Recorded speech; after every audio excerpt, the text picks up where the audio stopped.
Hello दोस्तों, विशिष्ट short hand channel पर आप सभी का बहुत बहुत स्वागत है। प्लीज़ चैनल को लाइक, सब्सक्राइब और शेयर करें ताकि नई नई डिक्टेशन आप सभी तक जल्दी जल्दी पहुंच सकें और जल्दी से जल्दी आप सिलेक्शन पा सकें।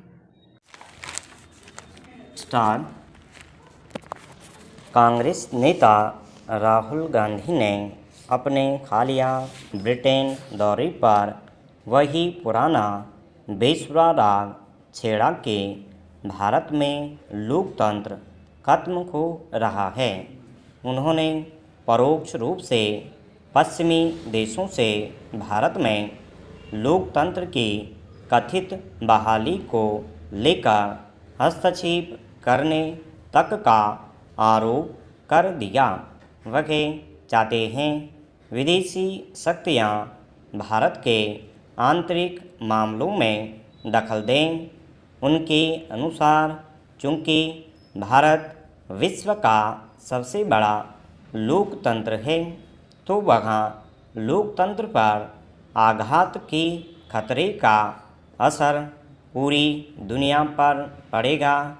कितनी हैरानी की बात है कि जिस पार्टी ने औपनिवेशिक उत्पीड़न के विरुद्ध अभियान छेड़कर भारत की स्वतंत्रता के लिए संघर्ष किया, उसी पार्टी के राजनीतिक वारिस अब अमेरिका और यूरोप से भारत के अंदरूनी मामलों में हस्तक्षेप का अनुनय विनय कर रहे हैं। उससे भी बड़ी विडंबना यह है कि यह सब स्वतंत्रता के अमृतकाल में हो रहा है।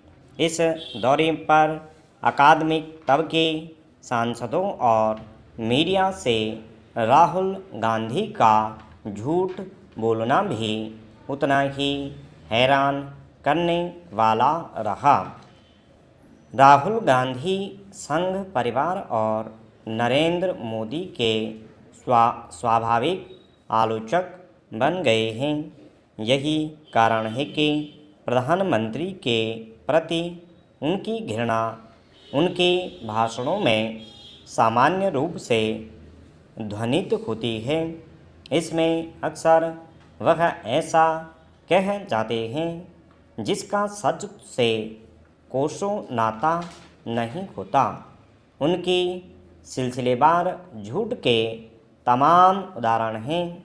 वह कहते हैं जीएसटी को बिना बहस के पारित कर दिया गया। शायद उन्हें पता ही नहीं कि जीएसटी का विचार सबसे पहले उनकी पार्टी की सरकार ने ही रखा था। संसद ने 101वें संविधान संशोधन के माध्यम से जीएसटी पर मुहर लगाई। जीएसटी परिषद में सभी राज्यों के वित्त मंत्री भी शामिल हैं। भारत के संघीय ढांचे में सुधार की दिशा में यह ऊंची छलांग है। ऐसे में जीएसटी पर राहुल के बयान में ईमानदारी का अभाव है। इसे खारिज करने के बजाय उन्हें इसे संघवाद एवं लोकतंत्र के अनुकरणीय उदाहरण के रूप में प्रस्तुत करना चाहिए था। राहुल के अनुसार आरएसएस एक गुप्त संगठन है जो लोकतंत्र के अवमूल्यन में लगा है।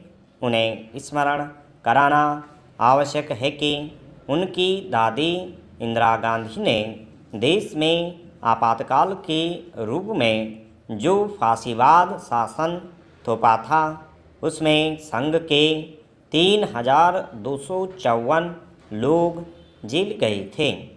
आंकड़ों के अनुसार सबसे अधिक 772 नेता जनसंघ की कैद किए गए थे। उन्हें उत्पीड़नकारी कानून मीसा के अंतर्गत कैद किया गया था। ऐसे में सवाल उठता है कि देश में असली फांसीवाद कौन है। राहुल का दावा है कि संसद में विपक्षी सांसदों की आवाज़ दबाई जा रही है और सरकार की आलोचना पर सांसदों के माइक बंद कर दिए जाते हैं। यह दावा नितांत निराधार है। PRS लेजिस्लेटिव रिसर्च के अनुसार गत वर्ष शीत सत्र में राहुल की उपस्थिति नगण्य थी। इस बजट सत्र में उनकी उपस्थिति कुछ सुधरकर 40% हुई है। पिछले साल वह संसद में केवल एक बार बोले। उनका एक दावा यह भी है कि मोदी सरकार उनके फ़ोन टैप करा रही है और उनकी सरकार में ऐसा नहीं होता था। यह दावा ऐसे व्यक्ति द्वारा किया जा रहा है जिनके परिवार के शासन में मलय कृष्ण धर सहित IB के तमाम अधिकारियों ने फ़ोन टैपिंग और अन्य शरारतपूर्ण गतिविधियों के साक्ष्य प्रस्तुत किए हैं। मोदी और सिखों को लेकर उनका प्रलाप इन सभी झूठों से भी बदतर है। कैम्ब्रिज में उन्होंने कहा कि मोदी देश को बांट रहे हैं। उन्होंने कार्यक्रम में उपस्थित एक सिख की ओर संकेत करते हुए कहा कि मोदी की नज़रों में अल्पसंख्यक दोयम दर्जे के नागरिक हैं। यह न केवल भ्रामक बल्कि छल कपट से भी ओतप्रोत है। यह विभिन्न वर्गों में विभाजनकारी प्रवृत्ति को भड़काने का प्रयास है जिसकी कड़ी निंदा होनी चाहिए। राहुल भले ही लोकतंत्र के प्रति अपनी पार्टी की संदिग्ध प्रतिद्वंदिताओं को अनदेखा करने का प्रयास करें, लेकिन उनके पास ऐसी कोई जादू की छड़ी नहीं जिससे वह देश के करोड़ों लोगों को अतीत की बातें भुलाने में सफल हो जाएं। स्वतंत्रता के बाद लंबे समय तक देश में कायम रहे कांग्रेस राज में नेहरू गांधी परिवार की अलोकतांत्रिक गतिविधियां की लंबी सूची है। इसकी शुरुआत जवाहरलाल नेहरू के दौर से ही शुरू हो गई थी, जिन्होंने संविधान के प्रथम संशोधन के माध्यम से अभिव्यक्ति की स्वतंत्रता पर युक्त निर्वर्धन लागू किए।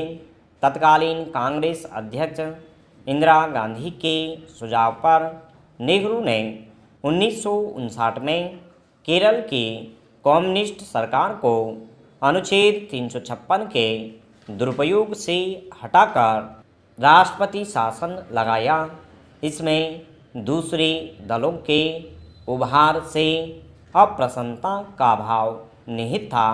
इंदिरा गांधी ने आपातकाल की तानाशाही में राजनीतिक प्रतिद्वंदियों को कैद कराया, संसद और न्यायपालिका को बंधक बनाया, जबरन नसबंदी का आक्रामक अभियान चलाया, जिसमें मुख्य रूप से मुस्लिम समुदाय को निशाना बनाया।